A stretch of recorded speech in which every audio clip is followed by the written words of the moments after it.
नमस्कार, मी गिराम अश्विनी शब्दवल्ली आम्हा सोयरेमध्ये तुम्हा सर्वांचं मनपूर्वक स्वागत करते।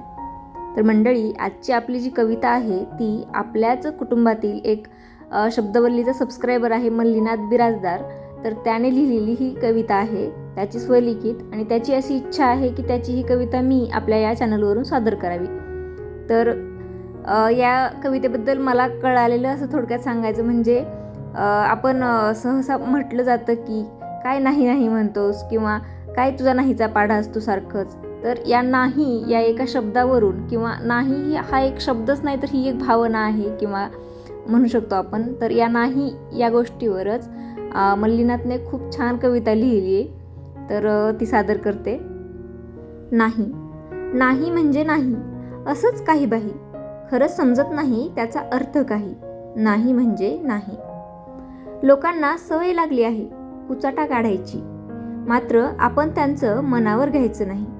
का कुणास ठाऊक, मला कळत नाही की त्यांना कळत नाही त्याचा ठाव नाही। नाही म्हणजे नाही। एखादी गोष्ट करायची नाही म्हणजे नाही, एखादी गोष्ट करायची नाही म्हणजे नाही, हे नाही ठरविण्यास लोकांना का कळत नाही, हेच कळत नाही। नाही हे एवढं अवघड असतं हे आधी कधी कळालंच नाही। नाही म्हणजे नाही। नाही हा फक्त शब्द नाही, त्याचा खोल अर्थच निघतो काही। ज्याच्या त्याच्या नाहीला अर्थ वेगळाच राहील। कुणाला कळत नाही, कुणाला जमत नाही, कुणाला म्हणतात ना ते काहीच नाही। नाही म्हणजे नाही।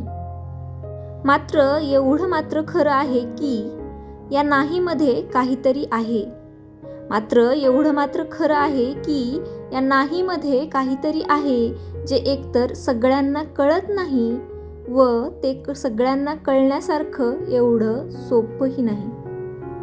तर खरंच खूप छान शब्दात मल्लीनाथने त्याची कविता मांडली आहे। ही आवडली नाही म्हणण्याचा प्रश्नच नाही खरं तर, पण मला तर आवडली। तुम्हाला आवडली असेल तर लाईक करा आणि कमेंट्समध्ये सांगा कशी वाटली। थँक्यू। भेटूयात पुढच्या भागात। धन्यवाद।